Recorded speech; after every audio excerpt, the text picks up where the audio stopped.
تذكر يوما إن كنت تعانق دمعة الفكر تناجي الله في صبر وترجو رحمة تسري.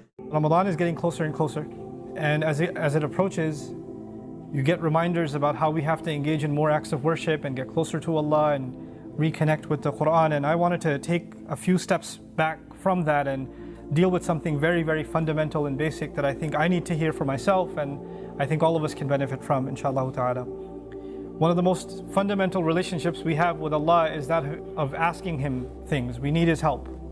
We need His help in our matters of religion. We need His help in our guidance, in committing to the right way, staying away from evil, of getting forgiveness. We need His help in spiritual matters for our iman. But we need His help for everything else in life too. We need His help for our family matters. We need His help for our health issues. We need His help for our financial issues. Many of you are stuck in impossible situations that nobody else understands. The only one who understands is you and Allah. You even try to explain it to somebody else, they don't get it. They don't understand it. Only Allah can know what it is that you're going through and the trouble that it's causing you. And so all of us are in one state or another in some kind of difficulty. Allah Himself describes the reality of human beings. لَقَدْ خَلَقْنَا الْإِنسَانَ فِي كَبَدٍ. We created the human being in exhaustive labor. Either you're mentally exhausted, emotionally exhausted, materially exhausted, workplace exhaustion, you're physically exhausted, tormented, your health is exhausted, your age is exhausted, your wits, you have a problem, you can't find it, you tried this solution, no solution is working, your creativity is exhausted. We're constantly in a state of kabad. We're stuck in one place or another. This is what preoccupies much of our mind. A lot of the time, you have to force yourself to think positive. Because if you don't force yourself to think positive, and you're just driving around, or you have a few moments to yourself, all your mind runs in your head is all the negative things that are happening.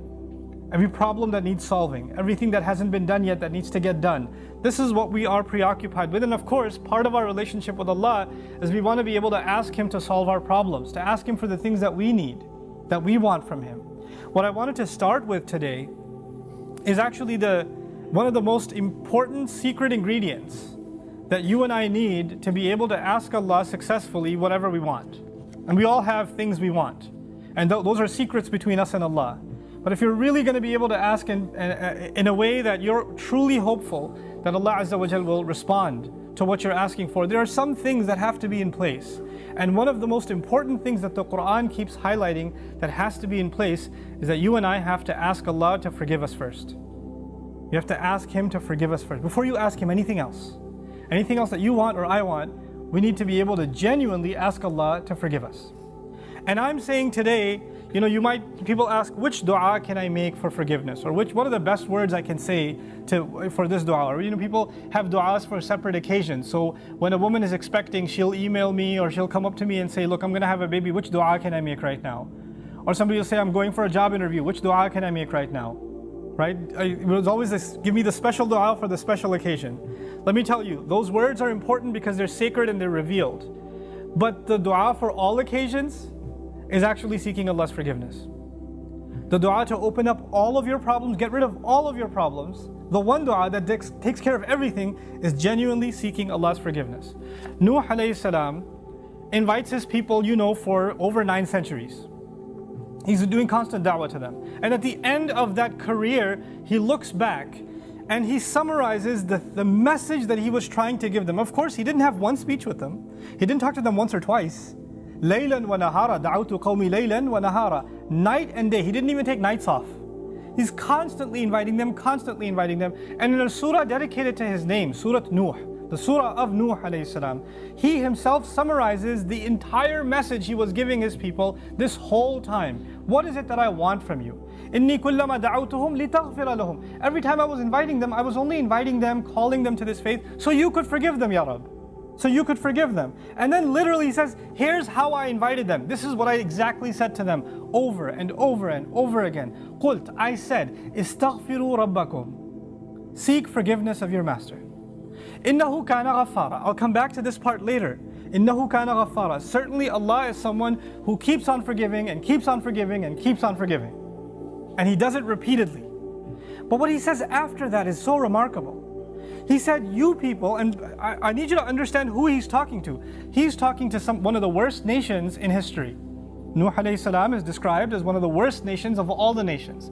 Places like Surah Al-Qamar, where Allah describes different nations, or even Surah Al-Dhariyat, Allah describes different nations of the past that rebelled against Allah, that rebelled against the prophets and were destroyed. When he gets to Nuh alayhi salam's nation, what does he say? وَقَوْمَ نُوحٍ مِّن قَبْلِ إِنَّهُمْ كَانُوا هُمْ أَظْلَمَ وَأَطْغَى. The nation of Nuh from much before, they certainly were more wrongdoing and more rebellious than everyone else. Like, he has the worst condemnation of the people of Nuh. It makes sense. They had a messenger not for one generation like every other prophet. They had a prophet 3 generations, 4 generations every century. Every 2 decades there's a new generation of kids that have grown up. And he's seen that century after century after century after century. He's seen 40, 50 generations of people. And they've all rejected him. And he's making the same invitation to all of them. So the reason I brought this up is for a purpose. He's talking to very, very bad people. He's talking to the worst of the worst. What offer does he make to them? He says, "Istaghfiru rabbakum." Seek forgiveness of your master. Innahu kana ghaffara. He keeps on forgiving over and over and over again. You guys have been messing up over and over again. Allah keeps forgiving over and over again. But his offer doesn't stop there. He says, "Yursilis samaa alaykum midrara." Yursili. It's actually Jawab al-Amr here. What that means is, if you seek His forgiveness, then Allah will open up the sky for you and it'll start pouring on you. Now that could be a reference to rain. That could be a reference to rain. And ironically, it's not a reference that you will get flooded. They did get flooded, right? They did get flooded, but Allah is talking about a different kind of rain now. If you seek forgiveness, that same rain that destroyed them will be the rain that brings them life. They didn't pray for rain. They didn't ask for rain. And Allah just asked them to make dua to be forgiven. But if you asked dua to be forgiven, the sky will open up and start pouring. Now Allah did not say water will pour. Allah did not say water will pour. He said the sky will pour, because the sky has a lot more than water. The sky has forgiveness that comes from the sky. The sky has peace, tranquility, faith, your provision, the solution to your problems. They come from the sky. He will open the floodgates, and everything held from the treasures of Allah that you haven't been getting because you haven't been seeking forgiveness is going to open up. Just ask for forgiveness. You're asking to solve problem A, problem B, problem C. There are problems you don't even know you have. Allah knows that you have them. If you and I just became genuine people of seeking forgiveness, then those problems would start getting solved by divine intervention. يُرْسِلِ السَّمَاءَ عَلَيْكُمْ مِدْرَارًا. And that's not even enough. You're asking forgiveness for who? Yourself. Istaghfiru rabbakum is seek forgiveness for yourself.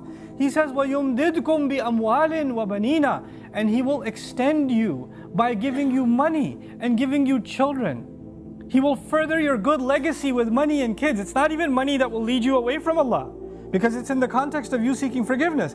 He'll give you good money that will lead to you doing more good and benefit you in this worldly sense and in the akhirah sense. And He'll give you good children that will give you goodness while they're alive. They will respect you, show you love, obey you, make you proud. They will give you happiness when they're alive. And even when you're gone, they'll continue to do good deeds that become a continuous investment for you after you're in your grave. Allah will give you all of these things. By the way, this is the same 2 words. Money and children. Later on, إِنَّهُمْ عَصَوْنِي وَاتَّبَعُوا مَنْ لَمْ يَزِدْهُ مَالُهُ وَوَلَدُهُ إِلَّا خَسَارًا. They disobeyed me, and they only follow the people whose money and his kids do nothing but cause them more loss. Money and kids are a means of loss.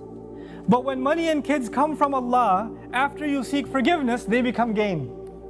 See, it's the same money and kids. It's the same money and kids. The only difference is, now they have the blessing of Allah's forgiveness on top of them. It's like they were contaminated until Allah purified them with His forgiveness. Istaghfiru rabbakum, and look, seek Allah's forgiveness. What doesn't open up? The sky opens up in ways you can't imagine.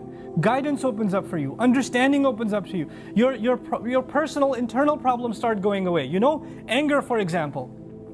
Anger is a very hard thing to get rid of.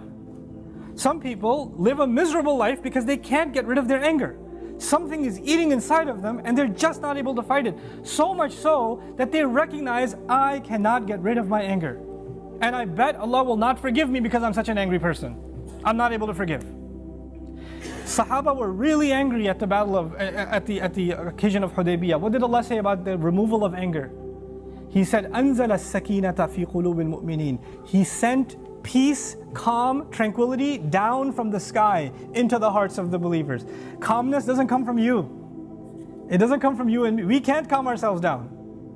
Musas mother was dying of nervousness, of fear when she was putting her baby in the water.